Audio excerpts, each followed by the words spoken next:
laissez tomber. Banzela wana, laissez tomber. Laissez tomber. Banzela wana, laissez tomber. Ezaleli wana.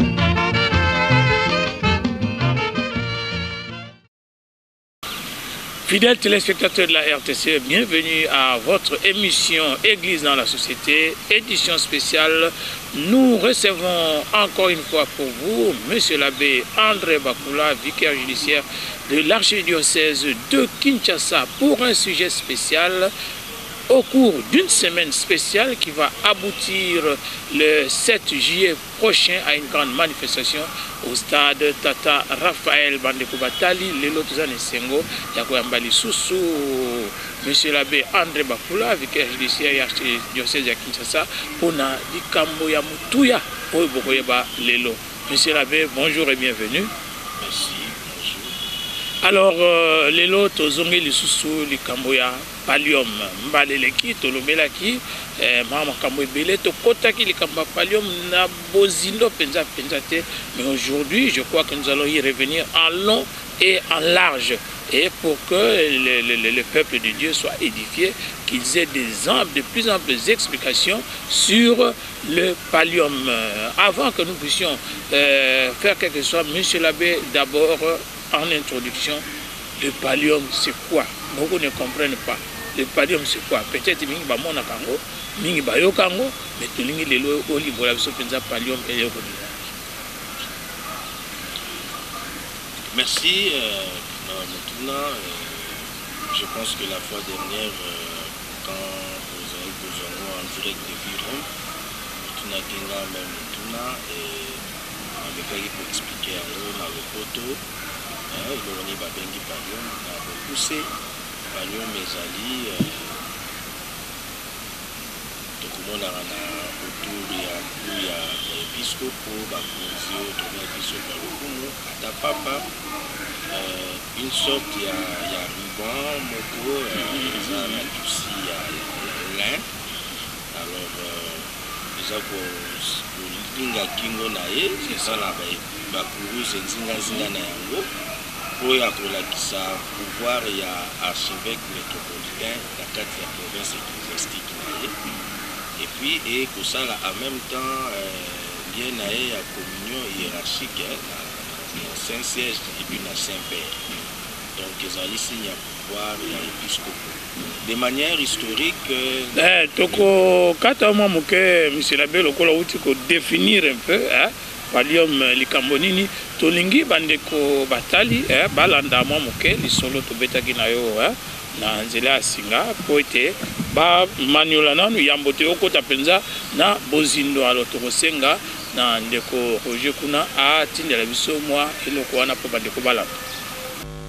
Merci, monsieur le journaliste, pour la question relative à l'origine des palliums. Le pallium, c'est un ornement liturgique catholique consistant à une bande d'étoffe de laine blanche dont le port sur la chasuble est réservé au pape, au primat, aux archevêques métropolitains pendant la célébration de la messe. Il vient du latin pallium, au pluriel pallia, parce que c'est un mot neutre, qui signifie manteau.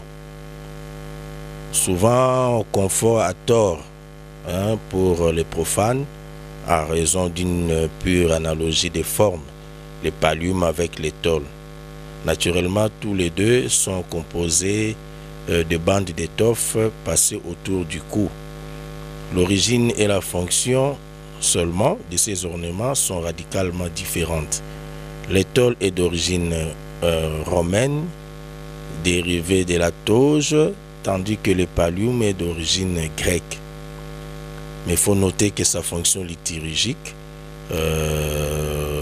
disons la fonction liturgico-symbolique, n'est pas dérivée des vêtements civils liés à la Rome antique ou bien à la Grèce antique, mais c'est justement un emprunt à la paramétique des empereurs byzantins. Dans l'Antiquité, le pallium était le nom latin du manteau d'origine grecque, comme je l'ai dit, dont Le nom en cette langue était imation. Il consistait en une large bande d'étoffe sous forme rectangulaire qui se drapait autour du corps et reposait sur les bras gauches. Alors le pallium utilisé dans la liturgie aujourd'hui n'a plus rien à voir avec cet antique habit drapé et a pris un sens tout à fait singulier aujourd'hui. Comme aussi nous constatons beaucoup de mots du vocabulaire latin chrétien qui donnent de nouvelles connotations sur les choses. Alors l'opposition entre le toge et le pallium est illustrée par la manière dont on appelait les pièces de théâtre selon les coutumes. Les costumes, j'allais dire, les costumes portés par les acteurs dans l'ancien temps.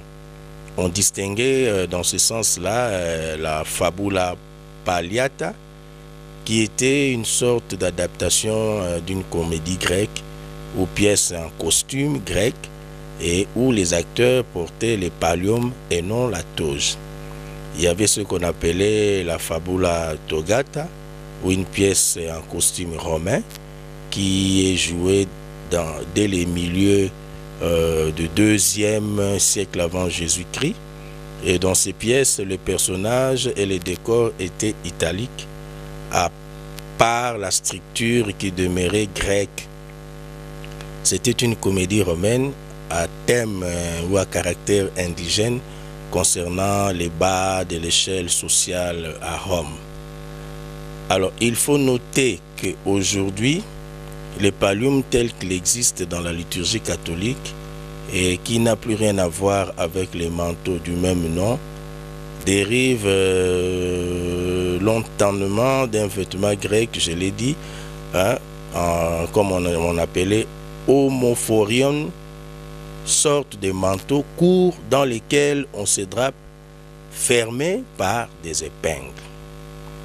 Dans les églises des rites orientales, surtout, c'est devenu une large bande de tissus portés par les évêques. Il n'y a pas lieu de donner une importance particulière à certaines représentations anciennes, comme on le penserait aujourd'hui. Mais il faut reconnaître que la tradition des églises orientales a toujours donné un sens particulier aussi au pallium. Mais ici, je m'attelle à ce qui concerne plus notre église.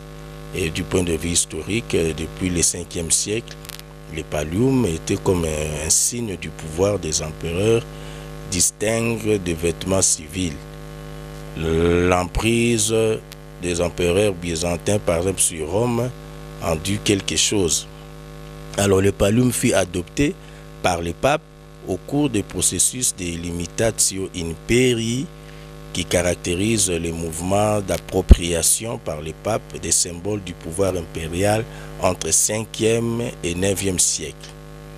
Au 6e siècle, son utilisation habituelle était régie par des textes. Il faut reconnaître que les premiers bénéficiaires connus en 513, Césaire d'Arles, que le pape Smac institue son vicaire en Gaule, a porté le pallium.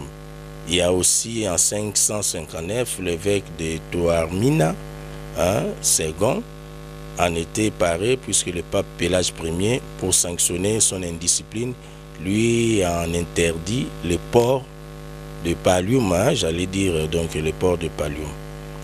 Alors, qu'est-ce qu'il faut dire encore? Il faut dire que dans l'histoire, même à 570, Pierre III est le premier évêque de Ravenne honoré.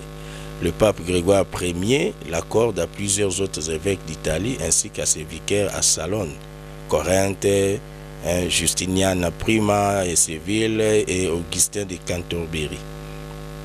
Tout ça, ça fait partie des éléments historiques. Dès le 7e siècle, le port du pallium s'accompagne d'un serment de fidélité au pape. Donc dans l'évolution, dans les temps, on a déjà dit qu'au 6e siècle, ça a été régi par des textes. Et au 7e siècle, le port de pallium s'accompagnait d'un serment de fidélité au pape. Entre le 8e et le 11e siècle, en particulier dans le contexte de la querelle des investitures, le port du pallium a été réservé aux archevêques à qui les papes ont considéré les privilèges comme symbole d'union avec lui et de soumission. Depuis, il a été étendu, j'allais dire, au cardinal doyen et à quelques très rares autres évêques comme celui du Pi ou autrefois celui d'Autun. Depuis le 15e siècle, chaque année le 21 janvier, en mémoire des martyrs de Sainte Agnès, le pape bénit 2 agneaux élevés dans un couvent romain et dont la laine sera utilisée pour les futurs palliums des archevêques nommés au cours de l'année. Dans l'histoire, avec les motu proprio du pape Paul VI, Inter Eximia, qui avait interdit le port de pallium à tout le monde, tous les évêques qui avaient des privilèges, il va le concéder seulement aux archevêques. Mais Jean-Paul Ier va choisir le pallium pour, disons, remplacer les tiares. Il choisit de remplacer l'imposition de la tiare par celle du pallium comme symbole du début de son pontificat. Jean-Paul II, Benoît XVI et le pape François firent de même. Le jour de son intronisation, le pape Benoît XVI a adopté un nouveau pallium, de la forme encore en usage aujourd'hui. Mais dans le contexte qui est le nôtre, nous parlons plus dans le cadre de notre archevêque, Monseigneur Fridolin Ambongo. Ça, je parle en termes d'histoire pour pouvoir aider les fidèles et les téléspectateurs à saisir quelque chose par rapport à cela. Alors, le pallium moderne aujourd'hui est constitué d'un col circulaire et de 2 pendants sur la poitrine et sur le dos. Il est orné des croix tout autour. Le pallium des archevêques tels que nous les connaissons à présent est tissé de laine blanche d'agneau. Tout ça montre les signes de son pouvoir par rapport à la province ecclésiastique. Le pallium était nullement, il est annuellement imposé par le pape au cours de la messe solennelle de la fête des Pierre et Paul à la basilique Saint-Pierre, là-bas au Vatican, donc chaque le 29 juin. Avant de recevoir le pallium, ceux à qui il est accordé prononcent un serment solennel de fidélité au souverain pontife devant le tombe de Saint-Pierre. Depuis le 29 janvier 2015, dans une décision prise par le pape François et envoyée aux nonces apostoliques le 12 janvier précédent, donc le 29 janvier 2015, ce n'est plus le pape qui imposera les palliums sur les nouveaux archevêques métropolitains, mais c'est les nonces apostoliques dans la cathédrale de l'archevêque. Les nouveaux archevêques continueront par contre à se rendre le 29 juin à Rome pour assister à la basilique Saint-Pierre de Rome à la bénédiction des nouveaux palliums et recevoir en privé des mains du pape. Actuellement, c'est le pape François, les palliums, pour se les voir imposer par la suite. Donc voilà ce que nous pouvons dire en quelques mots par rapport à l'histoire du pallium. Alors, monsieur l'abbé, Touti Kolanda, yo moko ndenge au PC historique, makambo nyonso ndenge eza na oyo etali bongo pallium nini yango bakisa na tango oyo na likambo ya pallium. Eloko tokobakisa lelo ezali plus kolakisa sikawa mango ezwami ekopesa malannonce apostolique mokolo malomingo akolakisa tata episcope biso lokomo Monseigneur Fridolin ndoto pe félicitation lisusu mpe ya yango nsima ekozala nini. Alors Mais Ayamboto expliqué tout le monde qui n'a bilili na mokolo ma poso ndenge alaxé na misa me batuni biso ba mais ba moni sika ba pesi palio mangote yo lobi c'est zoma mais ba moni sika ba pesi ngote. Oui, le col a expliqué na origine c'est ça il y a palio. Depuis 12 janvier 2015. Papa François, Papa Moussa,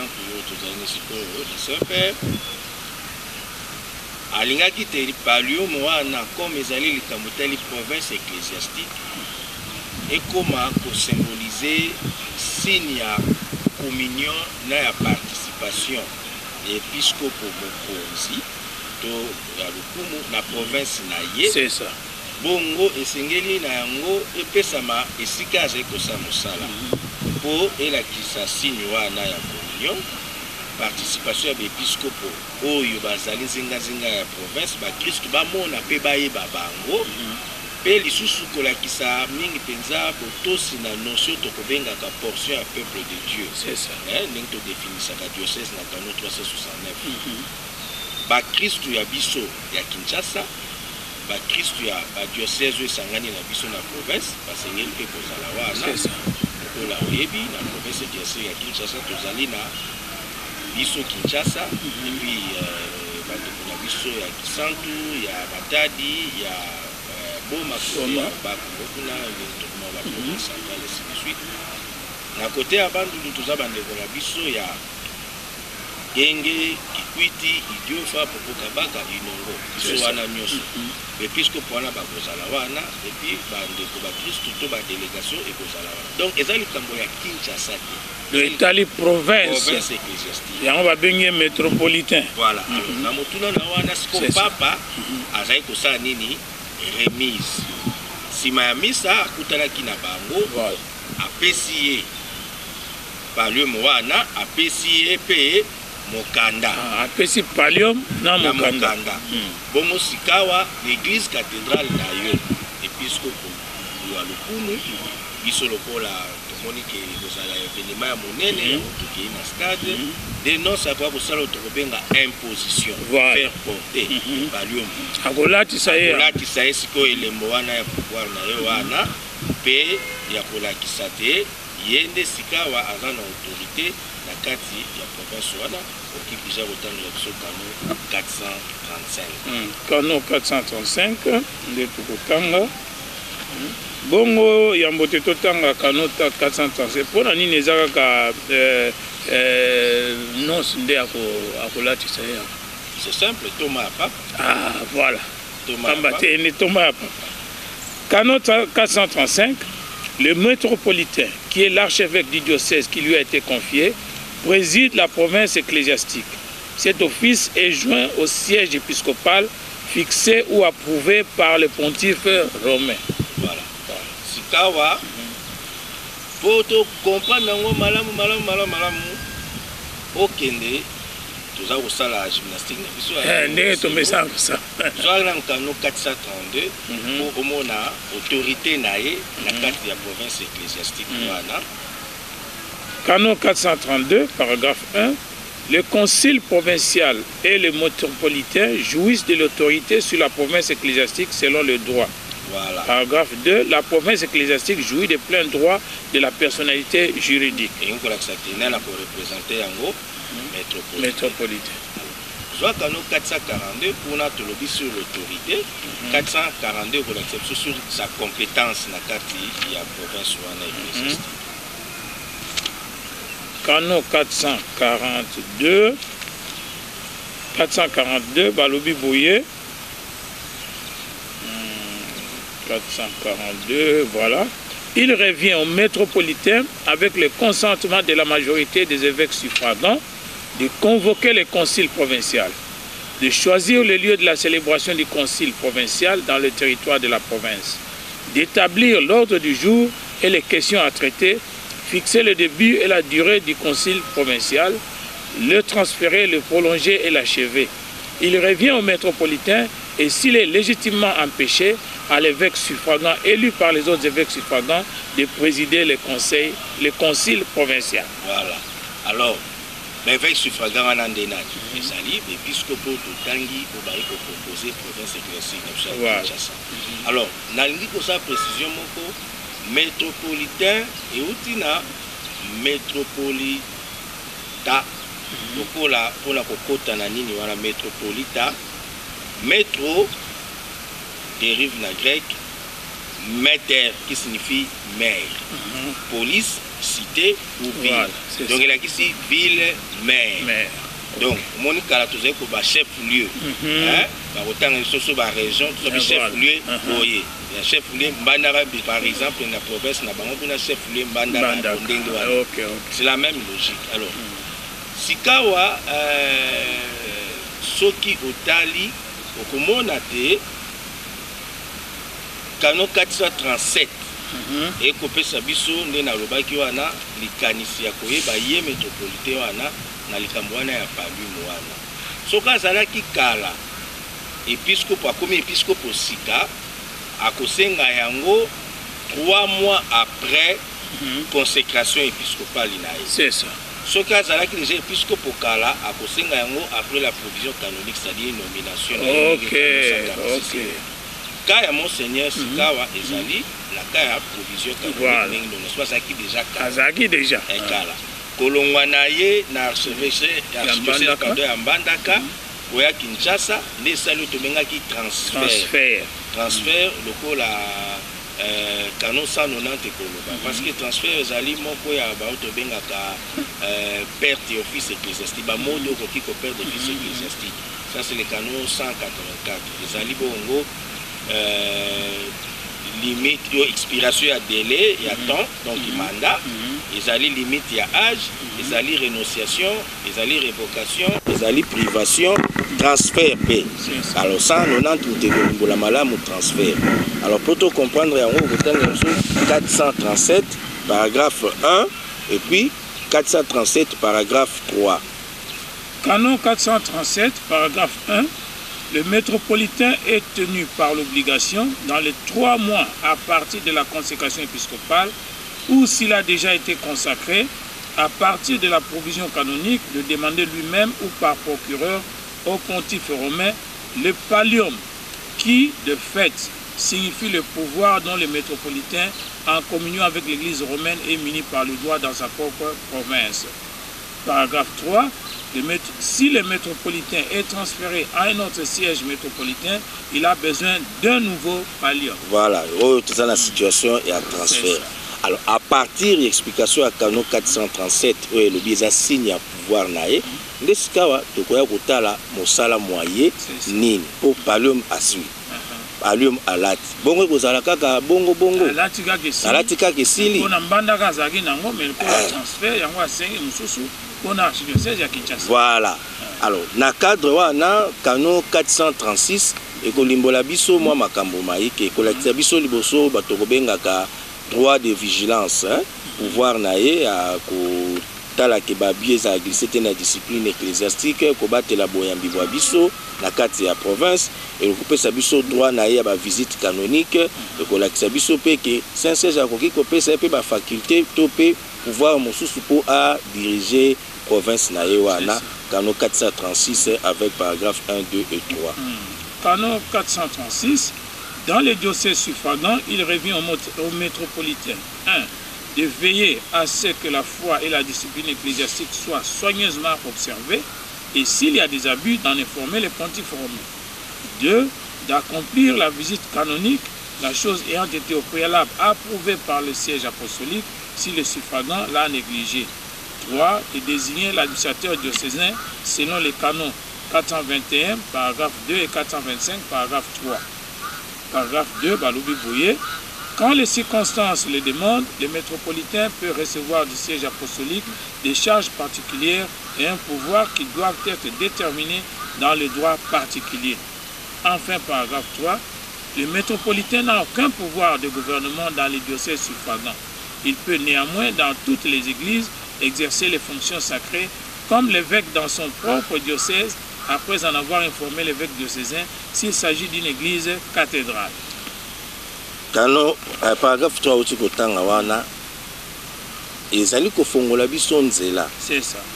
na auto roloba bongo palium mango abandola tango wapi na réunion boya lati palium na likita lati palium tango aza kotambola lati palium ezali mingi na ba fonction liturgique c'est-à-dire na kati ya misa wana akolata yango nde balobi na l'église nyonso esika koleka ya province na akolata yango mais soka kena Kisangani eza province ecclésiastique mosusu aolata yango te parce que kuna bazali na bango métropolitain c'est monseigneur Marcel Utembi président de la conférence épiscopale ya biso topesi mbote mingi ozomona parce que ezali signe ya pouvoir ya province hein ezali signe ya pouvoir ya province tala canon 437 paragraphe 2 toyo kana nini ba kolobela biso kuna 437 paragraphe 2. Le métropolitain peut porter le pallium selon les lois liturgiques dans toute église de la province ecclésiastique qu'il préside, mais absolument pas hors de celle-ci, même pas avec l'autorisation de l'évêque diocésain. Ok. Ce qui est la province na yete. Ouais, donc ils allaient lier la province ecclésiastique. Yangwana. Kuna bazana métropolitain mtarolata yaye. Ah, Yangwana. Ah, na province na biso Kinshasa, Boma, Matadi partout rolata. Voilà, yangoa na tolobi ke événement ya le 7, eza événement ya Kinshasa te. Ezali événement ya province ecclésiastique.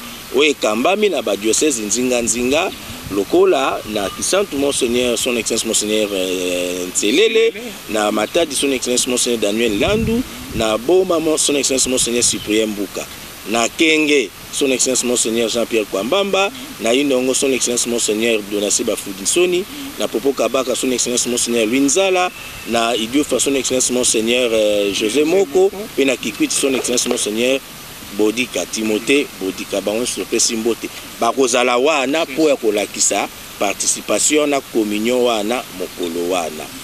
Voilà wa biloko wana nde kosalisa biso. C'est un événement provincial. Voilà. Voilà, c'est un événement vraiment provincial ndengozo bawana. Alors Thomas papa mutaze kopesa yango. C'est ça. Awa yesiko alobi ke bato susu balatisa bango Thomas waye ya biso ezali Monseigneur le nonce apostolique akolatisa oba nonce apostolique tobike bazaka na ba titre ya ba archevêque yango wana akolatisa ye na titre wana ya akolatisa ye eloko wana. Alors soki tolingi totala d'autres compétences pe ya métropolitain parce que palum wana na expliquaki na ba origine le tolobi elakisi manto to expliquer na kata makambo bebele na basini ya bakuuze wana. Métropolitain a commis na mosala monene à partir de likambo tolobi wana. Soko lelo balingi koluka ba remplacer épiscope na diocèse suffragant, c'est-à-dire ba diocèse est la kata province na biso. Parmi batunaka paye métropolitain. Batunaka paye parce que wana pour Roma a kosala na niveau ya nonce na ye. Moi ba enquête, moi koluka koyeba yeba a kotuna. Joa canon 377 paragraphe 3 okoyoka pe moi lisolo kuna na 4. 377 paragraphe 3. Canon 377 paragraphe 3, à moins de dispositions autres légitimement établies, chaque fois qu'un évêque diocésain ou un évêque coadjuteur doit être nommé, il appartient au légat pontifical pour les 3 noms à proposer au siège apostolique de s'informer sur chacun et de communiquer au siège apostolique avec son propre avis les suggestions du métropolitain et des suffragants de la province où se trouve le diocèse pour voir ou à laquelle il est rattaché, ainsi que du président de la conférence des évêques. En outre, le légat pontifical entendra des membres du collège, des consulteurs et du chapitre cathédral, et s'il les juge à propos, il demandera secrètement et séparément l'avis de quelques membres de l'un ou l'autre clergé et des laïcs reconnus pour leur sagesse. Voilà. Parce que moto akoyana province ecclésiastique wana akozala collaborateur na ye direct. C'est ça. Asengeli quand même kozana moi likanisi na likambo yango. Voilà. Alors, moto a commis avec diocésain, toyebi biso ba sote aza une obligation à résidence. Soko a commis ko violer obligation wana. Métropolitain moto alandelaka likambo. métropolitain motalandela likambo wana. Oui, aza mokonzi. Aza kotala tala. Ba raison ezali soki nete bakokende visite adilimina akoki kobima soki balina bamakita mosusu lokola baconférence épiscopale bakoki kobima mais épiscope okoki kozala libanda ya diocèse na ete au-delà d'un mois. C'est ça. Bongo soki alekisi ekomi ndeti 6 mois azali libanda métropolitain azali obligé ya koinformer Saint-Siège na likambo ya violation ya droit ya résidence na obligation ya résidence wana 395 paragraphe 4. 395 paragraphe 4. Si l'évêque s'absente de son diocèse sans motif légitime au-delà de 6 mois, le métropolitain en informera le siège apostolique. S'il s'agit du métropolitain, c'est au suffragant le plus ancien de le faire.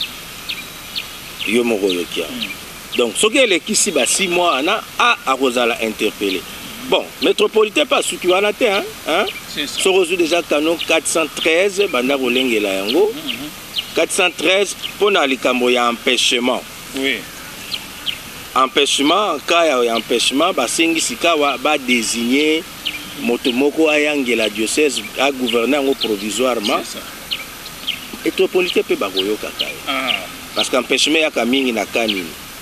412 et ya kanaka ya captivité, cas de relégation, cas par exemple il y a incapacité, à communiquer na ba Christ na été, ba cas d'exil par exemple, ou on a ba cas d'empêchement. Alors dans ce sens-là, à via métropolitain peut yokana. Pour y gotangi la biso canon 413 paragraphe 1. Canon 413 paragraphe 1. Quand le siège est empêché, le gouvernement du diocèse revient, sauf disposition hors du Saint-Siège, à l'évêque coadjuteur s'il y en a un. S'il n'y en a pas ou s'il est empêché, il revient à l'un des évêques auxiliaires ou bien à un vicaire général ou épiscopal ou à un autre prêtre en respectant l'ordre prévu dans la liste des personnes que l'évêque doit établir aussitôt après la prise de possession de son diocèse. Cette liste qu'il doit communiquer au métropolitain sera renouvelée au moins tous les 3 ans et conservée en secret par les chanceliers. Voilà. Donc, tous les ndenge moko 415 c'est cas de privation, toujours le mois litoyi na métropolitain. Ce qui est fait qu'à 8 mois et tout, moi peine, tout ça, moi litoyi na métropolitain 415. Canon 415. Si l'évêque diocésain ne peut pas exercer sa charge en raison d'une peine ecclésiastique, le métropolitain, ou bien à son défaut, ou s'il s'agit de lui-même, le suffragant le plus ancien de promotion recourra aussitôt au Saint-Siège qui y pourvoit. Alors, suffragant le plus ancien de promotion, on a Ezali. Le suffragant, Ezali, ben, avec le plus ancien de promotion, Ezali, on a 4 en province, on a moi, Moto Yambo. On est allé AGT. On est allé AGT. Merci, Ningi, la précision. Exactement. Oza 60 ans, 55 non, non. Mais, Boula Oyo, Tokulaki, Yaoundé. Voilà. C'est ça. La promotion. Donc, ils allaient les gars, il y a la civilité, 18 ans, 20 ans. C'est très bien dans la position. Alors, tu remontes à l'issous, le Sousou, métropolitain, même ceux qui le lobent, lui va dissoudre collège. Conseil presbytéral. C'est ça. Le Tibisou en a dit, non, conseil des consulteurs, collège des consulteurs et tout. Nabakawana. Diocèse suffragant, moi que le Bible, toujours 4 ans, Sika. Parce que pouvoir au gouvernement est changé, tout le Kamboumsou, c'est quoi y a Mbalakaka. Métropolitain, peu moi, il est dans 501 paragraphe 3. Donc, barosala ndengwana te likolo mais basengeli pe kutuna ye. Bah, moi le baizali. 501 paragraphe 3. 501 paragraphe 3. Paragraphe 3. Si le conseil presbytéral ne remplissait pas la fonction qui lui est confiée du diocèse ou en abusait gravement après consultation du métropolitain ou s'il s'agit du siège métropolitain après consultation de l'évêque suffragant le plus ancien de promotion, l'évêque diocésain pourrait le dissoudre, mais il devrait le constituer à nouveau dans l'année. Voilà. Ok. Donc aux hommes que aza quand même un droit wana ya consultation, droit ya koyoka kape kotala autolobina droit de vigilance pour la na niveau ya pouvoir judiciaire, l'église métropolitaine, c'est-à-dire les diocèses ou l'archidiocèse à Zali Likolo, tribunal naïe. Et Zali, tribunal d'appel, il y a un diocèse suffragant. Ok. Donc, Soko Bazar au Sam Samakamuna Bango et que Moutalinga ça l'appel à recourir, voilà, la métropolitaine. La Likolo. Mais ce qui est comique, il y a un métropolitain.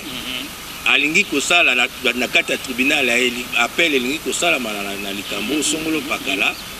Il y a un désigné tribunal d'appel. Ok. Le monde a moi privilège. Donc, ça, la masse, c'est pas été désigné. Mais c'est comme la tour, il y a un alors, Bisso, par exemple, tu ça déjà, tu sais, un tribunal d'appel pour Bisso Kinshasa, c'est Zalaga, archidiocèse et à Canal.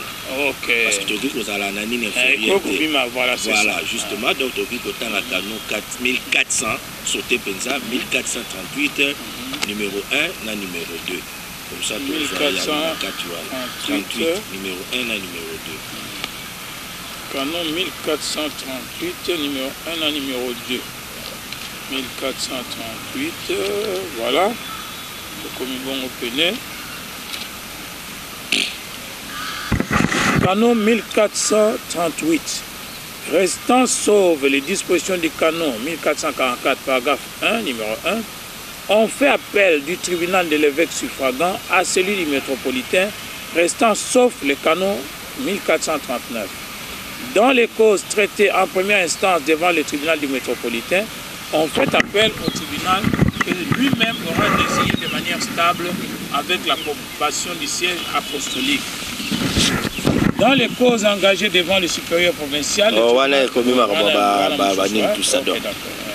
manière stable. Hein, de manière stable, c'est-à-dire tout au cas là, tu peux déjà tribunal ecclésiastique, il y a biso na niveau d'appel des alliés canal. Il y a canal. Comme ça, tu reçois la mission sur les tribunaux. Il faut que tu bailles un peu l'organisation de la Puna, il fonctionne à l'Angeni. Makamoni, ça la Makamoni. Tribunal et tout et tout. Voilà un peu na Katouana. Alors, Makano, Moussou, c'est que c'est ça, biso tout le monde a sous figure métropolitain.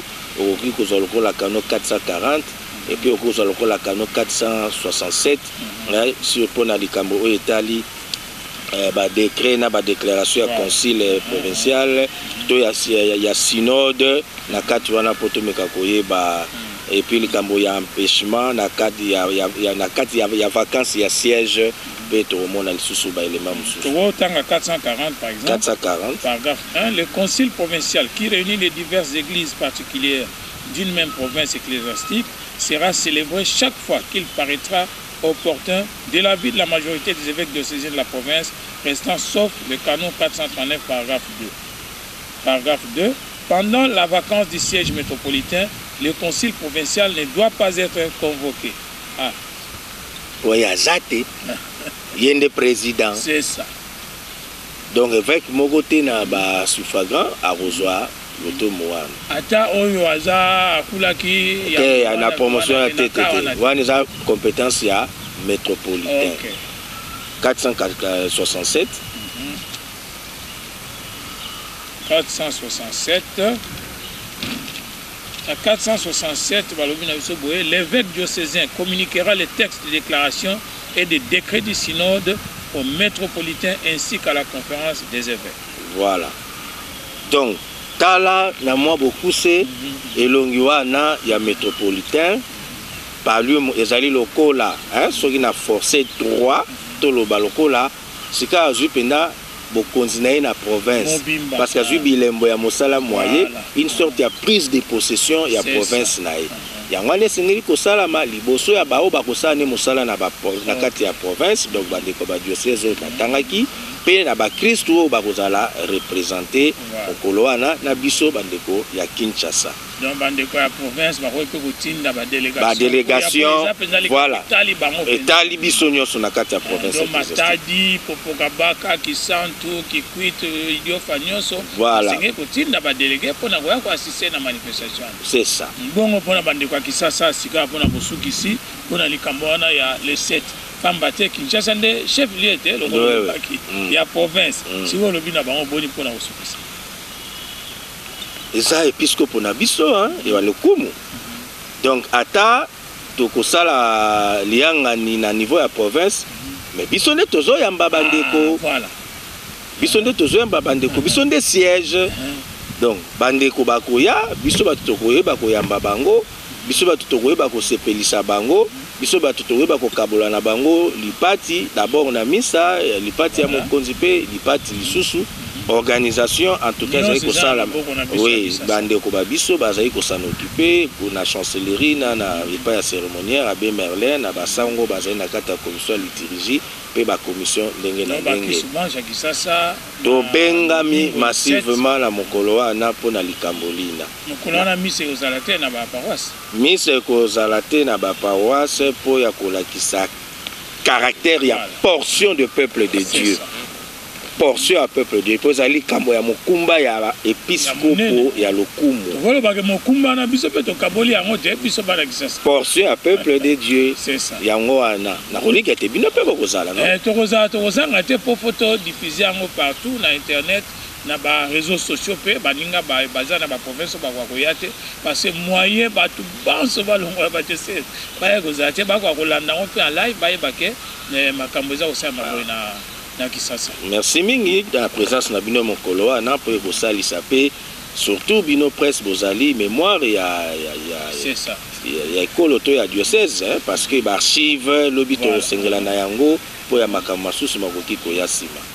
Merci beaucoup monsieur l'abbé na maimans olimbo ele biso lelo bandeko batali na kanisi bino banso boyoki monsieur l'abbé André Bakula vicaire judiciaire la diocèse ya Kinshasa lolengo alimboli bongo likambo ya pallium pe imposition oyo non apostolique à Rosala na mokolo mwa lomingo tolingai bongo bino banso pour comprendre évêque archevêque métropolitain azali nani pe mosala moye mozali nini na kanisi na maimanso ye auti kolimbola ozwi penza ya mutuya oyo ekosalisa biso na bino banso en tout cas totombeli bino mokolo malamu pe toliki ete tokutana biso banso na le 7 na stade Tata Raphaël.